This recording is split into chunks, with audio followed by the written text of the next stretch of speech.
being conditioned or something to make a video. I don't even have anything to talk about. It's just really annoying. I want to play guitar. That's what I do. That's what I like to do, is beers, buddies, and guitar. I have no buddies left in life.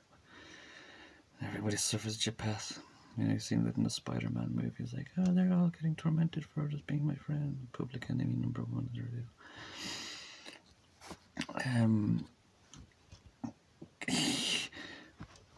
Just looking recently, like there was some movie called Anger of the Gods or something like that. It was a Shazam or something like that. I don't know what the fuck it was. I always thought it was always a funny expression that people put a plural on gods, like a necessary a priori concept of holicism, and they pluralize it, you know. I was thinking like man only pluralizes the concept of God to let himself in with a chance of himself being a god, because there's only necessarily a priori God. But then men will only say, oh, there's 3 Spider-Men, just so they can be in with a chance with also being that. And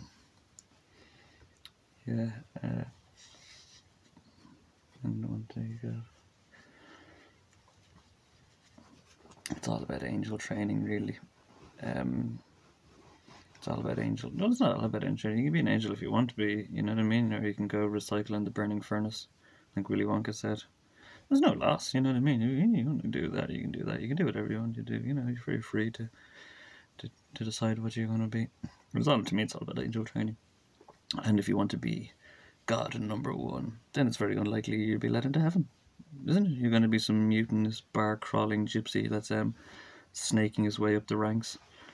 And I always realised that the Tao Te Ching helped me greatly before I started studying most religions or theologies. That's even the QBL video said, you want to look at this maybe first. But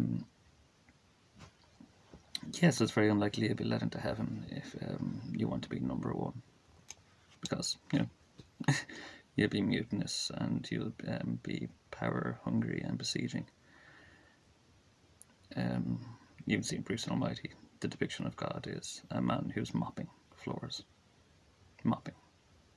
So I used to have on my CV, not actually like directly like camera, but I do like mopping a lot. I love a big hot mop, a big fucking scalded hot mop, and really laying into the carpet, really laying into a floor. Yeah, mopping. People used to be like, is this mapping or something down here in your interest? And I was like, no, mopping, like mopping. Like every job is going to need a mop up at the end of the day or something towards it. I was like, I don't mind doing that. Mopping. Anyway, sorry, I'm going to lose my point here. That you won't be exactly let into heaven if you are power hungry and want to be number one. There's also a lot of other kind of things that you won't be let into heaven for doing. If you want to fornicate with other people's wives, exactly like, or fornicated with the most powerful wife, then you won't be let into heaven, really, because there's probably some angels hierarchy to move up towards, you know, some, I don't know, but you'll want to try and fornicate with, like, being lustful or being dogmatically lustful. Like a lot of people are dogmatically lustful and just lustful all the time. Like my menstrual system actually stopped working altogether, shut down during like a decade of celibacy, which is awesome. It's great. I had great self-security. They dragged me in with the butterfly nets and I stuck needles in me, and they made my menstrual system work again. It's really annoying. It's really, really, really annoying. After a decade of effort, you know what I mean? They just spoiled it with a fucking injection. It really peed me off. So, yeah, you can't be a bar crawling, or you know,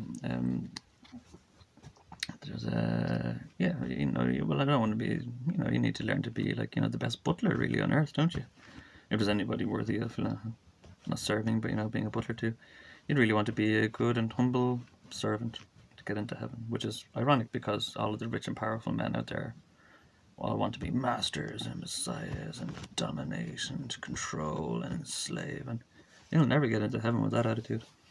Never get into heaven with that attitude. And this is again a free realm where you're allowed to be revealed. Reveal yourself.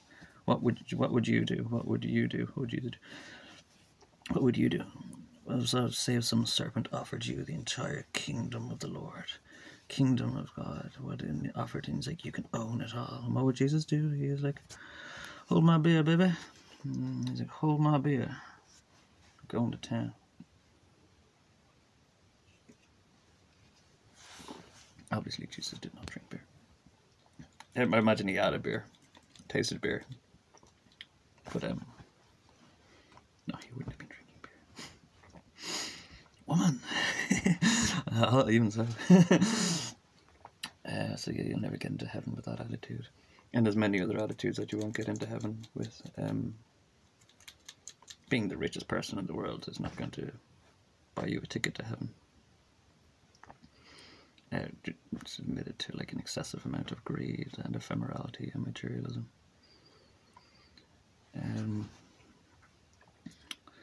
So yeah, I'm kind of on that topic here of getting into angel training.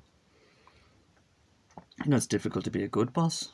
I'd imagine, you know, I've never really been a boss, but I'd say if you're a good boss and you're kind of considered, that'll help you get into heaven. Yeah, that'll be helpful. Now, you know, to say like bosses are condemned, but Tolstoy like had serfs, like thousands of slaves, and he was always off on the farm talking with them, you know, hanging out with them and talking with them and teaching them, and they always thought he was a bit crazy and all and profound, but he was still, you know what I mean, out talking to his lads, out talking to the boys, making sure they were well. Being a good shepherd is really where you want to be going now with trying to get into heaven. As you see, like in between Cain and Abel, I said before, like a wandering shepherd is preferred to a settled farmer. Like settled farmers, you know, when you're settled and you're hidden indoors and you become a bit spiritually corrupt, don't you, in settled life. So at travellers, travelling community in Ireland, I used to really like the travelling community because I studied a lot of theology and easily see a lot of in Cain and Abel. I really saw a lot of them trying to live a very kind of Amish, simple, and not, but it's Amish settled and farmed, but they were like traveller. So the Irish traveller community used to be steeply religious. They've definitely forgotten this. And so the Prophet centred to teach us and revitalise things. Even Islam, I have to teach Islam, I have to teach the Catholic Church, the Church. I'll teach the Jews and the Jews. We knew this, of course. Yeah, I know you knew that. French philosophy, but of course. Yeah, so you won't get into heaven with that attitude, boy.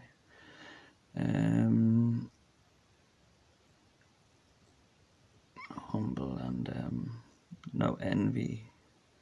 What was it that Clancy turned around to Bob Dylan and said, remember Bobby, in his thick Irish accent, after to have 15 pints of Guinness. No meanness, no envy, no anger. He's like, right, yeah. Tom later went on to sue Bob over the Poxy Patriot game. So I was like, yeah, no envy, no malice. Dylan's pretty fucking clever, man. He always has a great sense of comedy, making things work out. He was even playing some award shows, I think it was the Grammys, and I think like he had like William Zanzinger's grandson there next to Hattie Carroll's granddaughter. I remember seeing this kind of interesting scene when they were all cheering for Dylan coming on stage, and he was allowed to have welcomed attendance in the rows for his performance. He did Masters of War. A weird spiky guitar, but I thought he liked in his great sense of Dylan comedy, bringing things back together. That he had like something like this, like, you know, William Zanzinger's grandson next to Hattie Carroll's granddaughter in the audience. Great sense of comedy. Stole all my knowledge of propane and propane accessories.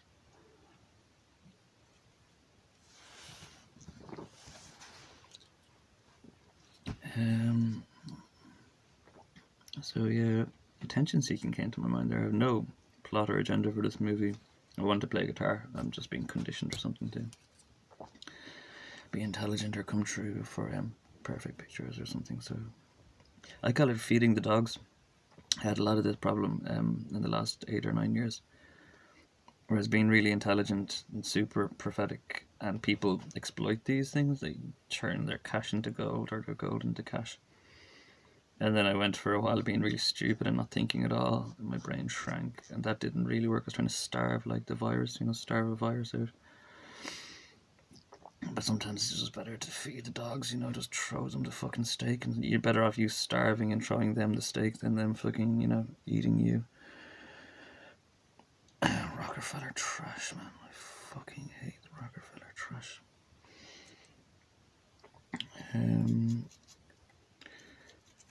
So I've probably said this in other videos or other videos. Attention seeking. And I was mentioning this on another video that styles always clash in America.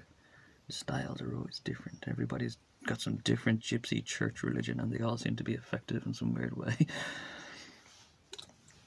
But a lot of it's attention seeking, and that's how I poetically determined the relative function of all their efforts. Say you're starving, or you're eating just very minimal soup in the Vatican, and you're reading Bibles all day. Or you're in Florida and you're killing geese and children and sodomizing and doing terrible things. And they seem to be both equally effective. They're both equally gaining attention, like holy or heavenly attention. So you might be starving, legitimately starving during maybe Lent and eating very limited food. Or you might be playing a ukulele on a mountain for a bunch of cows and on some mild LSD. And or you might be murdering children in Florida and disemboweling kids and stuff and doing the most messed up, profane, weirdest crap you can do, because it also gains attention. I was supposed to bring some sort of a holy understanding to all of these things, and it seemed very difficult to imagine to unify them all, but they're all just attention seeking. I said this in another video. They used to talk very much about we're at 100%, or we're at 90, we're at 100, we're at 400%. And I, like, you know, respectively asked, like, what is the quality of this quantity you're decimating? And they didn't know exactly. That's what was weird. They have this all the way through in the Vatican, and they're like 100%, and we're at, and it is attention. So you do something you're really not supposed to do, and it brings attention to you. It's really fucking annoying, because I have this problem myself. They do things to gain my attention, and then as soon as they have my attention, they suddenly can do more. They can do more stuff. I don't know. They feel like, I don't know. It's really annoying. It's I know Boris Johnson knows this play very well because he quotes it quite often. But Io was turned into a cow and was forced to suffer a gadfly.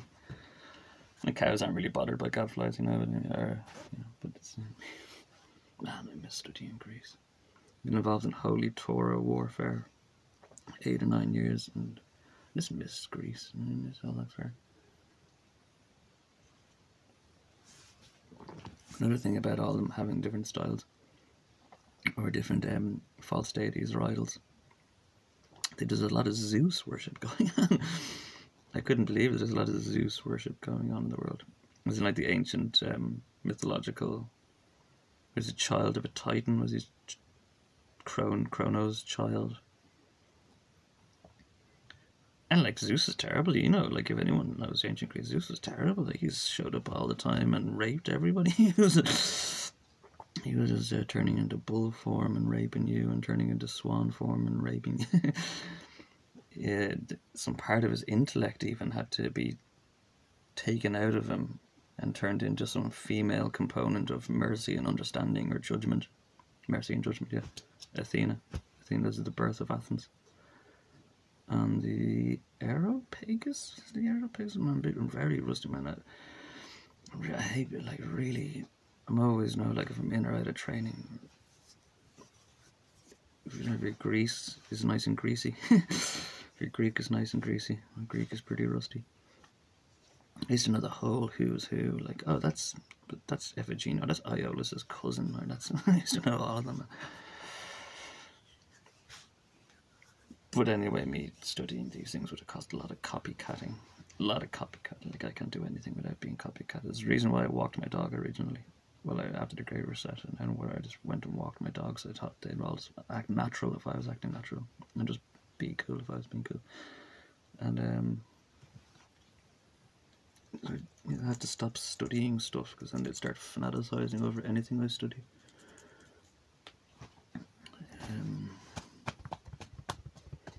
I even got some kick-ass advanced. I remember, like, it was COVID time, I was homeless. I went to a recycling centre and there was nothing in the recycling centre except one book, and it was like advanced practices of Enochian magic with a CK. And it's like, whoa, you know what I mean? So I need to be Gypsy Maximum #1 if I wanted it, but I didn't. It's still there. I've hardly touched it. I hardly read it. I just don't want to be a gypsy, you know. I just don't want to be a very naturalist. Very, very naturalist. I don't want to be a gypsy. I don't want to be a gypsy.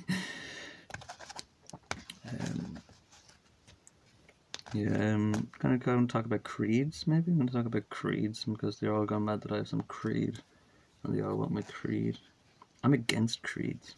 I'm very against creeds. And I study philosophy and principles of uncertainty and potential determination.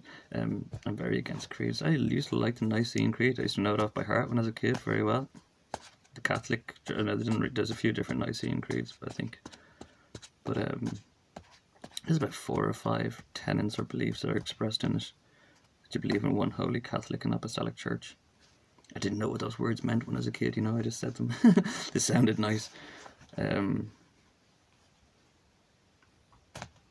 Yeah, it's just weird. Holy Catholic and Apostolic. So that's not even Christian Church. It's the Apostolic, the Apostles. And it is Paul, the Apostle, who's cloth. I think we're welcomed into in Irish Catholicism. My little nephew was getting baptized. It was awesome. And I rarely go to these events because I'm too afraid to. I see a lot of my friends and family in one place at one time, which would be lovely, but I'm always very worried for the people that are snakes, my medusas. Dye my hair, my medusa snakes. Pardon me. But I had to go to this. Obviously, I had to go to this. He was a cool priest. He was pretty, you know. Priests are pretty good at rocking the chalice, you know what I mean? Rocking the god, moving up in the gods. And he's pretty good. And he's like, what are we all here for today? And I didn't want to speak out loud in church. It kind of got to that people were allowed to speak out loud at this ceremony. And I was like, I'm going to enter into the Pauline franchise of Christianity. This is where you get Paul a lot. You get a lot of John Pauls and stuff in Catholicism. A lot of John Paul, JP, John Paul, John and Paul, apostles, yeah, very important apostles, probably to Christianity. Paul, the particular Jewish elder, you know, Jewish elder, Paul, the Jewish elder, brought validity to Mr. Price, you know, it's called the traitor. Yeah, Paul's pretty cool. A lot of whining though, yeah, a lot of whining, you know what I mean? It's like, I'd love it. No, you make it right, like, you know, I haven't read much in the New Testament. I know it's kick-ass, it's really nice poetry and it's written really, really well. But, a lot of whining from Paul, yeah. A lot of whining. I'd do it so much better, I really would. My mum had her friend over, one of my best friend's mothers as well. And goes to mass every Sunday, I believe, properly, and reads on occasions. And I was like, oh, I'd love to read the Gospels, man. Oh, they wouldn't let me near the pulpit, man. They wouldn't let me near the pulpit, man. I wouldn't even read a story, or even if it was like, this doesn't know the context of it, you know. And Paul was, man, he was being hunted, and you know, he killed everybody else. All the weight of the sword of Elisha was on poor Paul. He also got torn apart in Rome. They all got torn apart in or by Rome, you know what I mean? They tore them, literally tore them apart.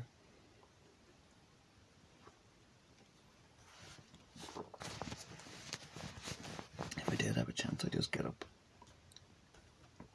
reading from the Gospels. So if you didn't have the Gospels, you'd all have donkey balls. And he's had donkey balls for 500 years and you had no sun in the sky. And now you just have the gospel truth. This little story magically changed your scrotums, and magically changed your corn in the cob, and magically changed all the disease and leprosy and suffering in the world. And I just dropped the book there, and I wouldn't even read. I just walk off the stage. And you're like, well, that's fucking gospel. gospel truth. Truth and only but the truth shall set you free. Because everybody was going around afterwards claiming to be this and that and this and that, and witnesses of this and this and that, and prophets, and they can see things. I think they all would. I don't know. Yeah, anyway.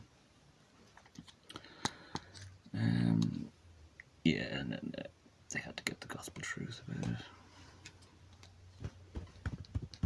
Nobody knew the gospel truth, and they just got down to the gospel truth on the matter. And there was this young kid. He writes great songs. His name's Bob Dylan. Yeah, this is a. Yeah, get down to the truth of it.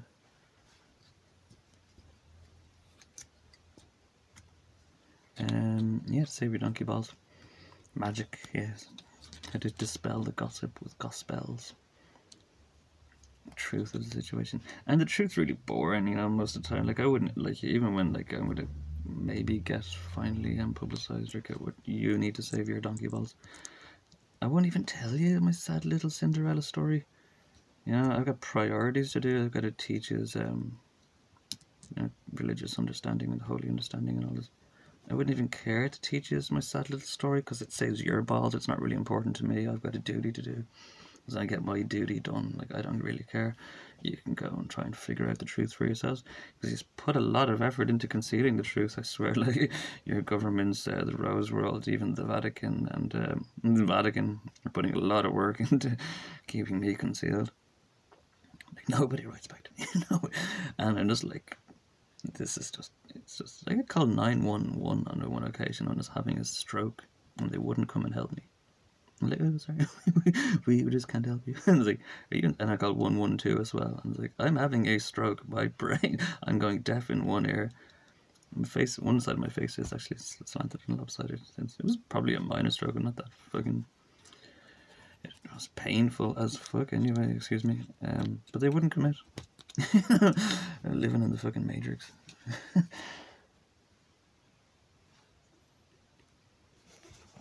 Emergency. Help, I'm having a stroke.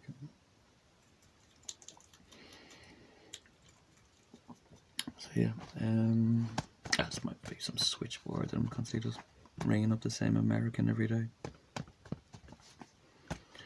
I've called the President of Ireland's office, I don't know, probably about fucking 120 times maybe. I never did the same person answer the phone twice. It's not an office, it's just some fucking collaboration of, you know, like nieces and nephews of politicians, and they're probably sitting around getting paid a full wage, I'd imagine, to take a call whenever they can, and they all get paid these handy little wages for doing fucking nothing. It's not an office, you know, but then the taxpayer probably is paying for a consistent office, but there is no consistent office at all. It's every time I call, it's like, how much staff does he have? And I was like, oh, I just figured out, like, there is no staff. They're all just people that are available on a switchboard. The friends and family of the president probably all receive some civil servant's wage for being able to take a call whenever available and just answer queries. And it's a joke.